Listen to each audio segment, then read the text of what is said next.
আপনি যা করছেন, আপনি দিন শেষে তারই উত্তর আপনাকে দিতে হবে। আপনার কর্মই আপনার হবে পরিচয়। শুভ সকাল না দুপুর বলবো ঠিক জানি না। মাঝ দুপুর থেকেই ভিডিওটা আজকে শুরু করছি। এখানে আমি কিছুটা ডিম সিদ্ধ করে নিয়েছিলাম, সেগুলোই খোসা ছাড়িয়ে নিচ্ছি। আজকে একটু ডিম মিষ্টি ঝোল করব। সিম্পল রান্না হবে আজকে দুপুরের। তো দূরে কাছে যে যেখান থেকে আজকে আমার ব্লগটা দেখছেন, আশা করছি সবাই ভালো আছেন, সুস্থ আছেন। আমিও আলহামদুলিল্লাহ ভালো আছি। সবাইকে নতুন আরও একটি ব্লগ দেখার আমন্ত্রণ জানিয়ে শুরু করছি আমি রোমা নায়ানী। আজকের ব্লগে আমি সারাদিনের কী কাজ করলাম, কর্মব্যস্ততা এবং আমাদের মিষ্টি মিষ্টি আপুদের কিছু কমেন্ট পড়ে নেব। আপুদের আসলে কমেন্টগুলো আমাদের এই ব্লগ করতে বা সোশ্যাল মিডিয়ার প্ল্যাটফর্মে কাজে যে কী পরিমাণ উৎসাহিত করে, তো আমরা একজন যারা ব্লগ করছি ব্লগাররাই বুঝবো যে আসলে অনেক অনুপ্রেরণা পাওয়া যায় তাদের এক একটি কমেন্টে। দিন শেষে আসলে আমরা সবাই মানুষ, আমরা অনেক কাজ করি, নিজের শ্রম ও এফোর্ট লাগিয়ে আমরা এই প্ল্যাটফর্মে আসি, চেষ্টা করি যে আপনাদের ভালো লাগবে, আমাদের দৈনন্দিন কাজগুলোই আপনাদের সাথে শেয়ার করে থাকি।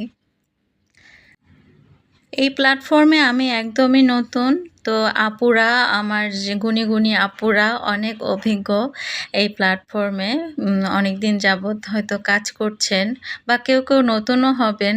তো তারা যখন আমার কাজকে একটু সাধুবাদ জানায়, উৎসাহিত করে, আমি এতে প্রচুর উৎসাহিত হই। তো তাদের সেই আপুদের, সম্মানিত গুণী আপুদের মধ্যে থেকে কয়েকটি কমেন্ট আজকে আমি পড়ে নেব। তো প্রথমেই পড়ছি সংসার থেকে। আপু কমেন্ট করেছেন, আসসালামু আলাইকুম আপু, কেমন আছো? তোমার কাজগুলো সব মিলে খুব ভালো লাগলো, আমাদেরও ডিম বেশি লাগে। তো মাশাল্লাহ, উনিও ভিডিও রিলেটেড আমাকে একটা কমেন্ট করেছে এবং অনেক সুন্দর একটি কমেন্ট করেছে। আসলে তার কমেন্ট পড়ে আমি খুবই আপ্লুত যে ভালোবাসা কিভাবে প্রকাশ করতে হয় আমি আসলে জানি না। আপু, আপনাকে অসংখ্য ধন্যবাদ জানাই যে আপনি এত কর্মব্যস্ততার মধ্যেও আমার ব্লগ দেখে আমাকে অনুপ্রাণিত করছেন। আলহামদুলিল্লাহ, আল্লাহ আপনাকে আরও এগিয়ে যেতে সাহায্য করুক। আর এদিকে আমি যে ডিমগুলো ছুলে একটু ভেজে নিচ্ছি, পেঁয়াজ মরিচ ভাজার পরে দিয়ে দিয়েছি। তো একটু বললাম না আজকে কোরমাও বলবো না, আবার ডিমের রেজালাও বলবো না, জাস্ট ডিমের একটু দুধ দিয়ে ঝোল করব, মিঠা ঝোল। আর হচ্ছে সাথে একটু ফ্রাইড রাইস করে নেব। তো মাঝে মাঝে একটু সিম্পল খাবারও আমাদের আসলে খাবারের স্বাদটাকে রুচি পরিবর্তন করতে অনেকটা সাহায্য করে। তো এভাবে ঘুরিয়ে ঘুরিয়ে বেশ কিছুদিন যাবত তো আসলে মাংস খাওয়া হচ্ছে বেশি, তো ভাবলাম আজকে একটু ঘুরিয়ে ঘুরিয়ে একটু অন্যরকম রান্না করার চেষ্টা আর কি। এখন আরও একটি কমেন্ট পড়ে নিচ্ছি। জান্নাত রূপা আপু ব্লগ থেকে আমাকে কমেন্ট করেছেন, আসসালামু আলাইকুম আপু, কেমন আছেন? আলহামদুলিল্লাহ আপু, অনেক ভালো আছি। আমার ছেলেকে পড়তে বসিয়ে ও লাইক দিয়ে আপনার ভিডিওটা অন করে রেখেছি, ইনশাল্লাহ পুরো ভিডিওটা জুড়ে আছি। আপু, আপনাকে অসংখ্য ধন্যবাদ। আপনি এত কর্মব্যস্ততা আপনার ছেলেকে পড়াতে বসিয়েও আমার ব্লগটা দেখছেন, আপনাকে অসংখ্য ধন্যবাদ। এভাবে আমাকে সাপোর্ট করে যাবেন, আশা করছি আমিও আপনাদেরকে এভাবেই সাপোর্ট ও দোয়া দিয়ে সাথে থাকব। তো একপাশে আমার ডিমের ঝোলটা রেডি হয়ে গিয়েছে, আর একপাশে আমি ওই ফ্রাইড রাইসের জন্য পেঁয়াজ মরিচ ভেজে নিচ্ছি। আর কিছু ফ্রোজেন মটরশুঁটি ছিল, সেটাও দিয়ে দিলাম। ফ্রাইড রাইস করার কারণ হচ্ছে কিছুদিন আগে পোলাও করেছিলাম, তারই কিছু একটু বেঁচে গিয়েছিল, তো সেটাই এখানে অ্যাড দিব। ফারিয়াস ফ্যামিলি ব্লগ থেকে আমার মিষ্টি আপু লিখেছে, আসসালামু আলাইকুম আপু। ওয়ালাইকুম আসসালাম আপু, আজকে প্রথম দেখছি আপনার ভিডিও, মাশাল্লাহ খুব সুন্দর, দারাজ থেকে কেনা মগ, মশলার বক্স, স্ট্যান্ড, গাছ রাখার সব কিছু অনেক সুন্দর হয়েছে। আপু, আপনাকে অসংখ্য ধন্যবাদ। আপনাকে আমি কি বলে ধন্যবাদ জানাবো। আপনাদের ব্লগ আমি প্রতিনিয়তই দেখছি এবং প্রতিনিয়তই শিখছি। আপনাদের কাজ আমাকে অনুপ্রাণিত করে। আপনার আপনাদের এই সুন্দর সুন্দর ব্লগ দেখেই আমিও কাজে উৎসাহ পেয়েই এই সোশ্যাল মিডিয়ার প্ল্যাটফর্মে এসেছি।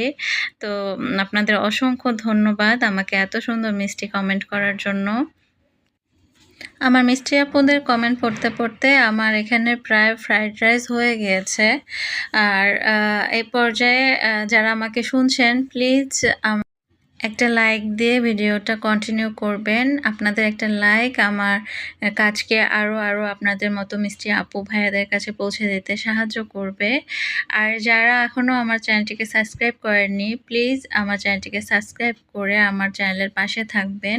এরকম নতুন নতুন ডেইলি ব্লগ অবশ্যই আমি আপনাদের সাথে শেয়ার করব।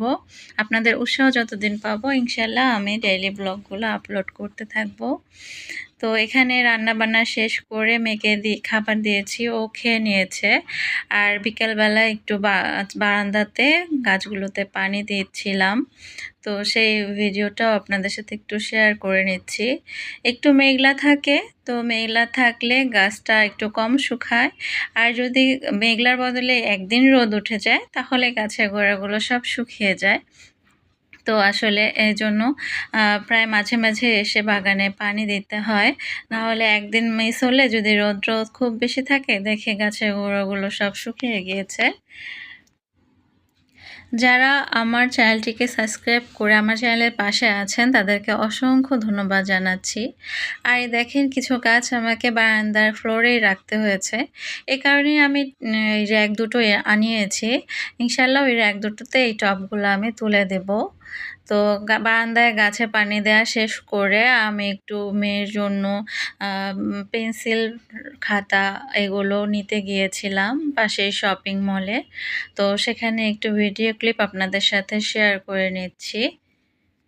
বাচ্চা-কাচ্চা পড়াশোনা করতে গেলে দৈনন্দিন প্রতিনিয়তই কিছু না কিছু কিনে দিতে হয়।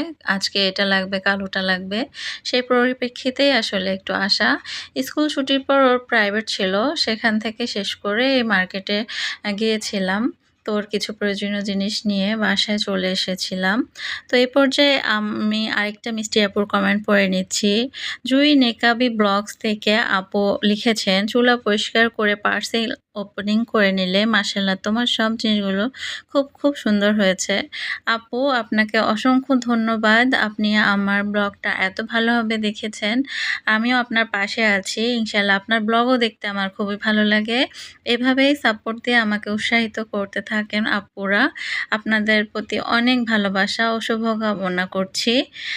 তো শপিং মল থেকে এসে একটু স্যুপ নুডলস বানিয়ে খেয়ে নিলাম মা মেয়ে দুজনে।